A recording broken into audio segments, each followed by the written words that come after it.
Assalamualaikum warahmatullahi wabarakatuh. Allahumma sholli ala Sayyidina Muhammad wa ala ali Sayyidina Muhammad.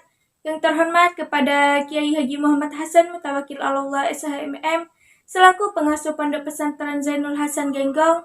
Yang terhormat kepada Bapak Abdul Aziz Wahab BAMAG selaku Rektor Universitas Islam Zainul Hasan Genggong.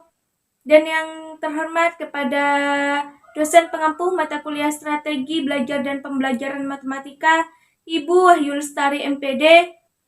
Perkenalkan, nama saya Atika Syifa Nazalia dari Tadris Matematika semester 4 Universitas Islam Zainul Hasan Genggong. A few moments later.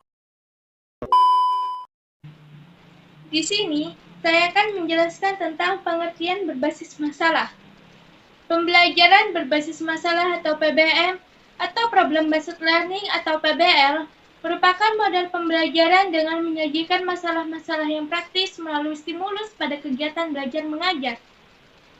PBL merupakan salah satu model pembelajaran inovatif yang dapat memberikan kondisi belajar aktif kepada peserta didik.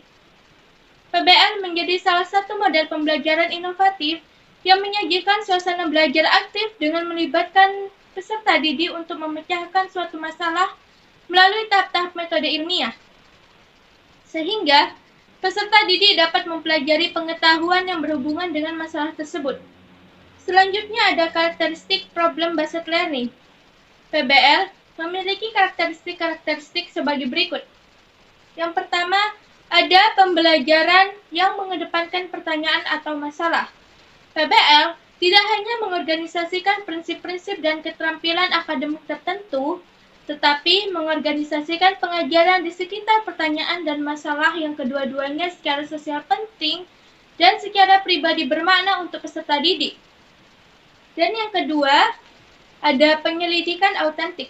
Peserta didik dituntut untuk menganalisis dan mendefinisikan masalah, mengembangkan hipotesis dan membuat prediksi, mengumpulkan dan menganalisis informasi, melakukan eksperimen jika diperlukan, membuat intervensi dan merumuskan kesimpulan.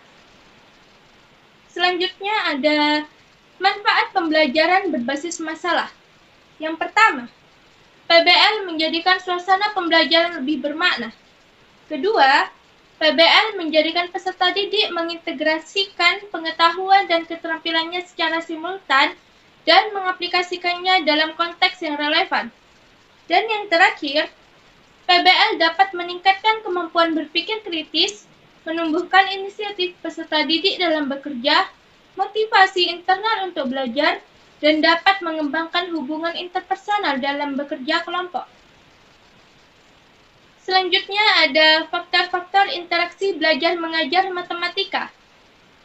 Yang pertama ada faktor tujuan. Interaksi adalah kegiatan yang sadar akan tujuan. Tujuan adalah sesuatu yang diharapkan setelah kegiatan belajar mengajar selesai. Karena setiap pendidik yang akan mengajarkan satu unit bahan pelajaran harus terlebih dahulu merumuskan tujuan instruksional dari materi yang akan diajarkan itu. Yang kedua, ada faktor bahan atau materi. Setelah tujuan dirumuskan, harus diikuti langkah pemilihan bahan pelajaran yang sesuai dengan kondisi tingkatan peserta didik yang akan menerima pelajaran. Pendidik harus menguasai materi pelajaran yang akan diberikan kepada peserta didik. Mengingat isi, sifat, dan luasnya ilmu, maka pendidik harus mampu menguraikan ilmu atau kecakapan atau apa-apa yang diajarkannya ke dalam ilmu atau kecakapan yang bersangkutan. Yang ketiga, ada faktor pendidik dan peserta didik. Pendidik sebagai pengarah dan pembimbing berdasarkan tujuan yang telah ditentukan. Sedangkan para pendidik adalah sebagai yang sedang menuju pada arah tujuan melalui aktivitas dan berinteraksi langsung dengan lingkungan sebagai sumber belajar atas bimbingan pendidik. Yang keempat, ada faktor metode. Metode adalah suatu cara kerja yang sistematis dan umumnya berfungsi sebagai alat untuk mencapai suatu tujuan. Semakin baik suatu metode, maka semakin efektif pula dalam pencapaiannya. Yang kelima, faktor situasi. Situasi adalah suasana belajar atau suasana pengajaran, termasuk dalam pengertian ini adalah sesuatu yang berkaitan dengan keadaan peserta didik, seperti semangat belajar, keadaan cuaca, keadaan pendidik, keadaan kelas pengajaran yang berdekatan, yang mungkin mengganggu atau terganggu karena penggunaan suatu metode. Dan yang terakhir ada teknik keterampilan dasar mengajar matematika. Keterampilan dasar dalam mengajar merupakan kemampuan yang harus dimiliki oleh seorang pendidik profesional. Yang pertama, ada keterampilan bertanya. Bertanya merupakan ungkapan secara verbal yang ditujukan untuk meminta respons yang dapat berupa pengetahuan, pertimbangan, dan lain-lain. Yang kedua, keterampilan memberikan penguatan. Penguatan memungkinkan berulangnya kembali perilaku seseorang.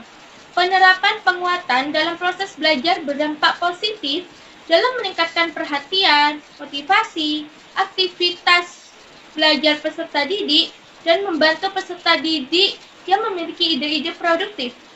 Penerapan penguatan secara efektif harus memperhatikan 3 aspek, yaitu kehangatan dan efektivitas, kebermaknaan, dan menghindari penggunaan respon yang negatif. Yang ketiga, ada keterampilan mengadakan variasi. Keterampilan mengadakan variasi merupakan cara pendidik dalam meningkatkan interaksi belajar agar terjalin suasana belajar yang aktif dan tidak membosankan bagi peserta didik. Yang keempat, keterampilan menjelaskan. Keterampilan menjelaskan merupakan kemampuan dalam menyajikan informasi yang disusun secara sistematis dan berkaitan antara satu dengan lainnya. Yang terakhir, ada keterampilan membuka dan menutup pelajaran.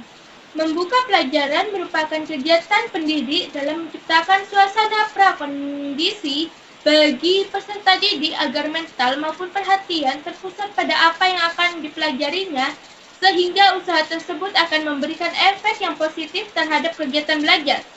Sedangkan menutup pelajaran ialah kegiatan yang dilakukan oleh pendidik untuk mengakhiri pelajaran atau kegiatan belajar mengajar. Sekian dari saya, kurang lebihnya mohon maaf. Wassalamualaikum warahmatullahi wabarakatuh.